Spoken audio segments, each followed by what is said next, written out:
Study Session 13, International Law and World Order. Introduction. In the previous study session, we discussed the position of Africa in the international system. We also examined the internal and external problems in the continent. In this study session, we shall probe the evolution of international law. Learning outcomes. When you have studied this study session, you should be able to point out the sources of international law, explain how international law is enforced, discuss the state of international law in the modern era, and highlight the challenges facing international law. Evolution of international law. International law is largely a product of Western civilization. The man who was regarded as the father of international law, Hugo Grotius, who lived between 1583 and 1645, explained it more clearly as a number of fundamental principles that serve as the foundation of modern international law. For Grotius, all international relations are subject of the rule of law, that is, a law of nations and a law of nature, the latter serving as the ethical basis for the former. Grotian thinking rejects the idea that states can do whatever they wish and that war is the supreme right of states and the hallmark of their sovereignty. In addition, Grotius believed that states, like people, are basically rational and law-abiding, capable of achieving cooperative goals. Tip: law includes norms of permissible and impermissible behavior. It sets a body of expectations, provides order, protects the status quo, and legitimates the use of force by the government to maintain order. It provides a mechanism for settling disputes and protecting states against each other and against government. You can differentiate international law from domestic or national laws. How? International law, unlike national laws, derives not from actions of a legislative branch or other central authority, but from tradition and agreements signed by states. It also differs in the difficulty of enforcement, which depends not on the power and authority of central government, but on reciprocity, collective action, and international norms. Now, let us examine international law and its function. Law includes norms of permissible and impermissible behavior. It sets a body of expectations, provides order, protects the status quo, and legitimates the use of force by the government to maintain order. It provides a mechanism for settling disputes and protecting states against each other and against the government. It serves ethical and moral functions, aiming in most cases to be fair and equitable, describing what is socially and culturally desirable. These norms demand obedience and compel behavior. Sources of international law. International law, like domestic law, comes from a variety of sources. Treaties and other written conventions signed by states are the most important source. International treaties now fill more than 1,000 think volumes, with tens of thousands of individuals' agreements. A principle in international law states that treaties once signed and ratified must be observed. Pactas on servanda. States violate the terms of treaties they have signed only if the matter is very important or the penalties for such a violation seem very small. Custom is the second major source of international law. If states behave towards each other in a certain way for long enough, their behavior may become generally accepted practice with the status of law. General principles of law also serve as a source of international law. Actions such as theft and assault, recognized in most national legal systems as crimes, tend to have the same meaning in the international context.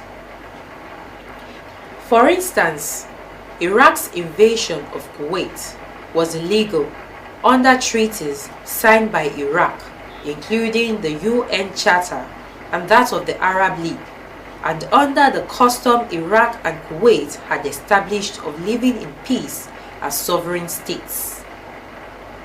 The fourth source of international law, recognized by the World Court as subsidiary to others, is legal scholarship, the written arguments of judges and lawyers around the world on issues in question. Only the writings of the most highly qualified and respected legal figures can be taken into account, and then only to resolve points not resolved by the first three sources of international law. The fifth source of international law is international representative assemblies. Compared to the generally recognized preceding four sources of international law, the idea that laws can come from the UN General Assembly or any other international representative assembly is much more controversial. Clearly, to date, international law is not statutory. The General Assembly cannot legislate international law the way that a national legislature does. Yet, UN members are bound by treaty to abide by some of the decisions of the General Assembly and the Security Council, which makes these bodies quasi-legislature. Enforcement of international law. The first question that will come to your mind is, why do most states obey international law most of the time? The answer to the question is very straightforward. States want to do what is right and normal, and international law reflects what is right. Surprisingly, international law has generally been observed and respected by the states it is designed to constrain. Thus, enforcement of international law depends heavily on the reciprocity principle. States follow international law most of the time because they want other states to do so. In this context, a state that breaks international law may face a collective response by a group of states, such as the imposition of sanctions agreements, among others, to stop trading with the violator or to stop some particular commodity trade, most often military goods, as punishment for its violations. Reflections. Without such rules, international trade, travel, and tourism will be greatly delayed, and international financial transactions, foreign investments, technological transfers, and postal and telecommunication links would hardly be possible. However, the enforcement of international law has always posed unique difficulties. You are aware that under almost all national governments, the punishment for a crime committed by an individual is carried out by arrest, trial, and possible imprisonment. But obviously, no world government rules the international sphere, certainly not the United Nations. And just as obviously, governments cannot be arrested, placed on trial, or thrown in prison. Nonetheless, they can be punished. The functional equivalent of government in the realm of international politics is the balance of power. In other words, states perceived as lawbreakers can be subjected to diplomatic censure or economic embargo or blockade by other governments. In extreme cases, they can even be overrun, despoiled, or occupied. Clearly, there is little truth in the assertion that international law has no muscle behind it, and those nation-states are never constrained to obey its dictates. Rather, the real difference between international and national law has to do with constancy. Whereas ordinary citizens generally expect to be punished if they break the law, governments can more often break law and get away with it. Nonetheless, political and diplomatic pressures to conform to the rule of law can at times be brought to bear on governments. Similarly, fear of political repercussion is not the only reason most governments play by the rules most of the time. As we earlier pointed out, every country has much to gain from the existence of a uniform body of international rules and regulations. Without such rules, international trade, travel, and tourism will be greatly delayed, and international financial transactions, foreign investments, technological transfers, and postal and telecommunication links would hardly be possible. And without the elaborate and widely respected rules of diplomatic immunity, few governments will send diplomatic representatives to foreign capitals. International law in the modern era. Prior to the Second World War, the Geneva and Hague Conventions constituted the most important body of international law and set forth the rules of war.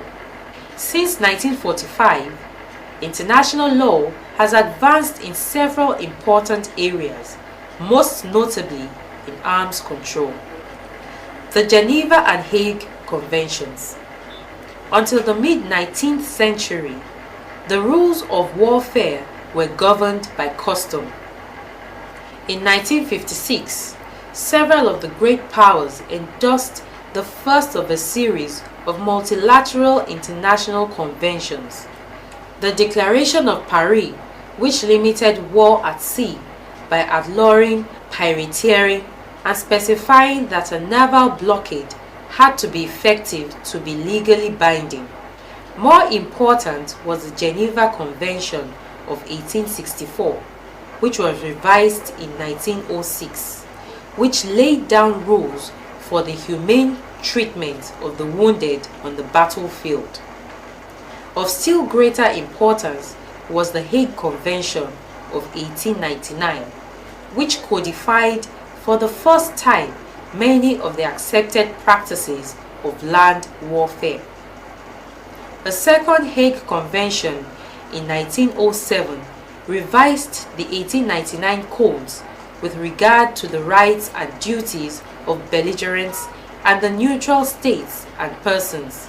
It also prescribed rules concerning the use of new weapons such as dum-dum bullets, poison gas, and gas-filled balloons for bombing. Over the past 40 years, a number of important arms control measures enacted have been multinational, agreed to by many or most of the world's nations. Some of the most noteworthy agreements include the 1959 Antarctic Treaty, prohibited all military activity on the Antarctic continent and accorded each signatory the right of aerial surveillance. It also prohibited dumping of nuclear waste and encouraged cooperation in scientific investigations. The 1967 Outer Space Treaty banned nuclear weapons from outer space, prohibited military bases and maneuvers on the moon and other planets, and barred claims of national sovereignty in outer space. The 1968 Non-Proliferation Treaty restricted signatories from transferring or receiving nuclear weapons or materials. While most of the world's nations have signed this agreement, several of the signatories have not consistently obeyed their provisions, and a number of other key nations, including Iran, Iraq, Libya, Pakistan, and India, have not signed it. The 1971 Seabed Treaty banned nuclear weapons from the bottom of the world's oceans outside each state's 12-mile territorial limit. The 1992 Biological Weapons Convention pledged the destruction of biological stockpiles while outlawing the production and storage of such weapons. The 1993 Chemical Weapons Convention intended to eliminate chemical weapons within 10 years. The U.S. Senate ratified this treaty in April 1997. The limitations of international law. The contemporary international system lacks three practical prerequisites necessary to maintain the rule of law. First, there is currently no single source of international legislative authority beyond the General Assembly of the United Nations, whose powers are negligible. Second, no international executive officer possesses the power to initiate or enforce international law. Third, there is no way to force sovereign governments to submit disputes to the World Court for adjudication or to accept the verdict even when they do. Therefore, enforcement must be left to individual nation-states, which too often enforce decisions unreliably or not at all. One thing you have to put into consideration is that as long as international law lacks the predictability and well-organized thought of ideas that give the rule of law its unique value, it will remain more of a convenience for governments than a constraint on them. Note: no international executive office possesses the power to initiate or enforce international law. Besides, there is no way to force sovereign governments to submit disputes to the World Court for adjudication or to accept the verdict even when they do. Therefore, enforcement must be left to individual nation-states. To end this discussion, let me make some important observations. First, the lack of international law enforcement capabilities is reflected most yearly in the workings of the World Court. The World Court, also known as the International Court of Justice, ICJ, situated in Hague, the Netherlands, is a fully fledged judicial body, complete with judges and procedural rules, but lacks a clearly defined jurisdiction. Second, governments are legally obligated to abide by a decision of the court only when they have given prior consent to the court's adjudication of a case. This is one of the reasons why the World Court is regarded by some scholars as a voluntary organization that only gives advisory opinions. Study session summary.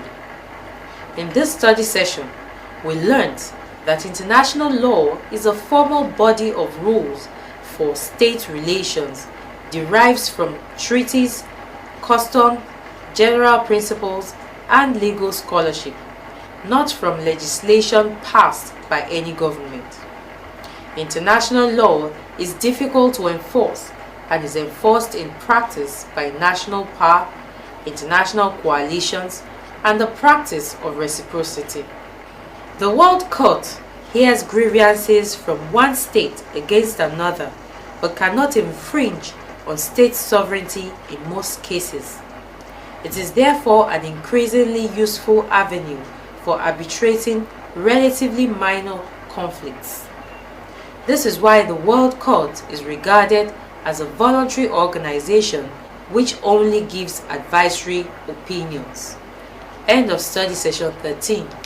Thanks for listening.